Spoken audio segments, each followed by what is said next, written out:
को समझाया तो दुर्योधन कहने लगा ठीक है, जब आप कह रहे तो बात एक है क्या, हम 5 गांव पांडवों को देख लेंगे, 5 पांडव है लेकिन शर्त एक होगी। भगवान कृष्ण कहने लगा भाई अब क्या होगी, तो जवाब दिया कि 5 पांडवा द्रौपदी के सहित 12 वर्ष के लिए वनवास को जाएं। मेरी बात को समझना। वैष्णव पारायण कहने लगे बेटा जन्मेजय तुम्हारे पूर्वों की कथा है।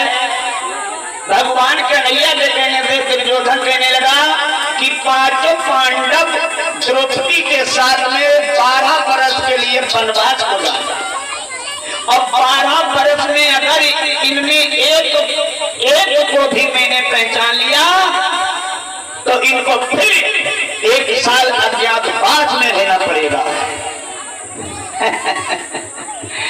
भगवान कन्हैया ने विचार किया चलो ठीक है, इतने शब्द के भगवान ने जाकर पांडवों से कहा कि भैया धर्मराज दुर्योधन ने ये शब्द हमसे कहे, बताओ क्या तुम्हारी शर्त है, ये शर्त तुमको मंजूर है?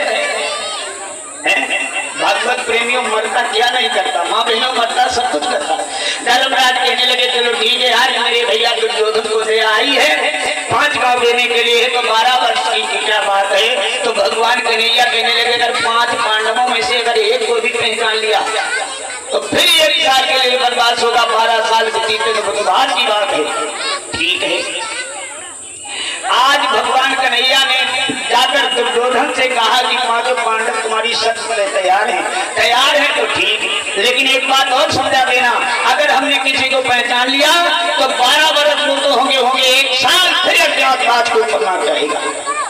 ठीक है, भगवत प्रेमियों याद रखना मेरे भगवत प्रेमियों, लेकिन दुश्मनाई होती है, बुराई कभी छोटी नहीं होती और दुश्मन को मेरे भागवत प्रेमियों कभी अपनी नजर से छोटा मत समझना।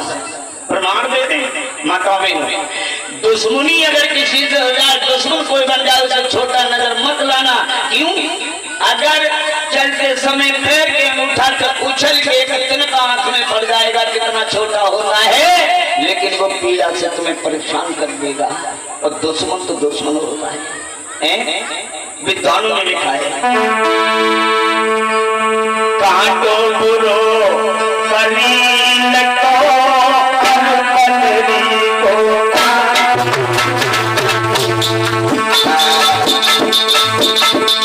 कलील कथा का दुखदाई होता है। कांटो बुरो कलील को अनुपदरी को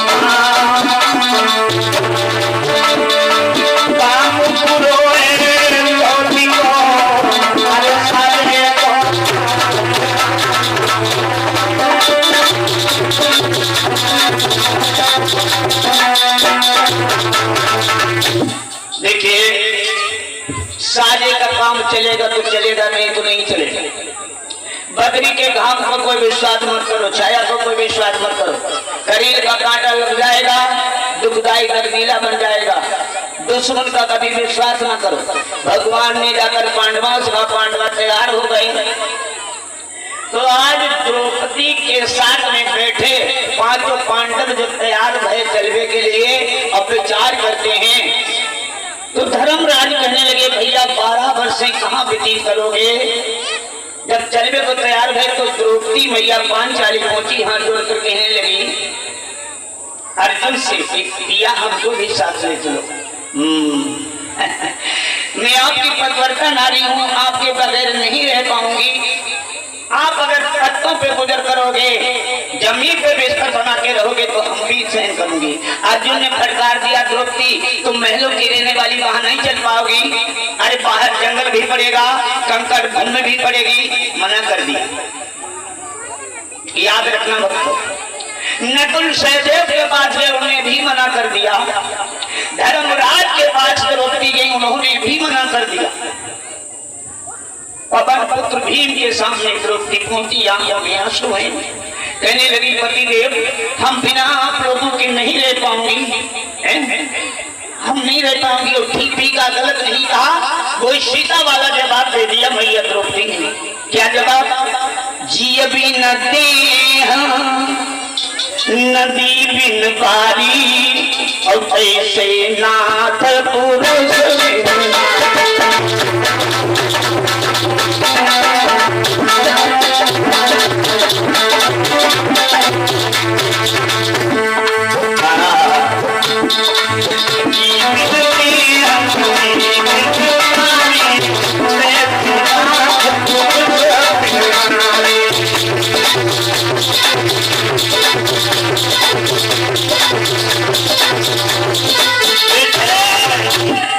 हम नहीं रह पाऊंगी, रोने लगी। लेकिन भक्तों सबने मना कर दिया।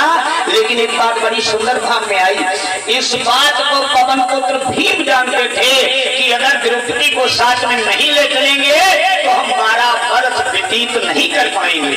ये द्रौपदी कौन है? ये द्रौपदी कौन है?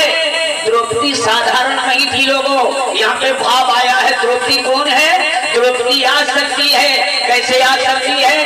जरा विचार करिएगा। बहुत कुछ आगे को चलना पड़ेगा, ठीक है, बहुत कुछ आगे को चलना पड़ेगा। जिसमें सृष्टि का संचालन हुआ था तो उस समय विचार करिएगा। क्या आदिशक्ति निज खेल दिखाया, ब्रह्मा विष्णु महेश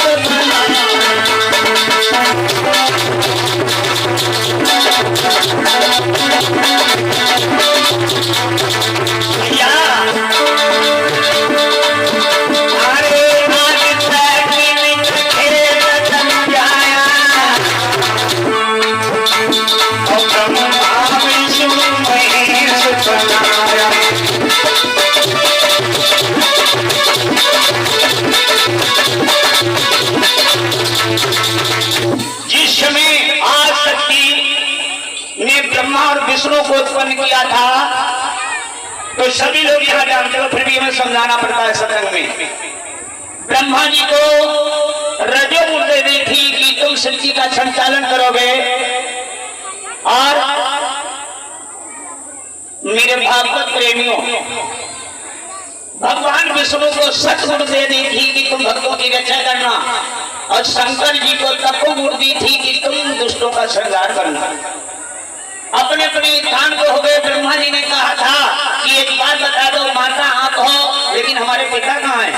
तो आज शक्ति कहने लगी, बेटा तुम्हें इन बातों से क्या लेने देना, हमें को पिता जानो, हमें की माँ जानो, महेंद्र मामा जी। लेकिन नहीं, जब नहीं माने ब्रह्मा जी तो आज शक्ति ने कहा जाओ तुम्हारे पिताजी तपस्या कर रहे, उत्तर दिशा में चले जाओ। ब्रह्मा जी गए हैं तपस्या करने के लिए, पिता को पाने के लिए। ब्रह्मा जी तपस्या करने बैठ गए पिताजी को पाने के लिए। लेकिन तब तक क्या हुआ? उसी याद शक्ति ने कन्या को उत्पन्न किया और जवाब दिया कि भैया तुम्हारे नाराज हो गए, उनके जाके मना लाओ। जब वो शक्ति गई है और उसने कहा कि भैया घर पे चलो, माँ बुला रही, तो ब्रह्मा जी चकरा गए, समाधि टूट गई कि हम 3 भाई हैं, चौथी मेरी माँ, बचा कोई व्यक्ति नहीं, कोई बहन नहीं है। तो कहा हम पिता को ढूंढने के लिए आए हैं। तो शक्ति कहने लगी ऐसे नहीं पिता मिलेंगे। जब उनको देखा ब्रह्मा जी को, देखो शक्ति की लीला। ब्रह्मा जी मेरे भागवत प्रेमियों वहां से आज उस शक्ति पे टिक गए। इन्होंने ऐसी बात किया है तो शक्ति से एक कन्या उत्पन्न हुई। अब जब ब्रह्मा जी पुनः पापी चले तो कई लोग हो गए? 3 लोग। जब आज शक्ति ने देखा है कि ये क्या करिश्मा है, तो शक्ति ने मेरे भागवत प्रेमियों उस शक्ति को श्राप दिया कि अरे दुर्गा, हमने तो कहा भाई को मना ला और तूने क्या कर डाला। तो आज शक्ति ने उस शक्ति को श्राप दिया था, क्या जा तेरे हुई है 5 घर तारा और ऊंच नीच नहीं करा विचार। अभी नहीं, आगे जब द्वापर आएगा तेरे 5 पति होंगे। तो वो शक्ति कहने लगी, ओरी मैया तूने जब मुझे श्राप दिया मैं तेरी बेटी, तो आगे द्वापर में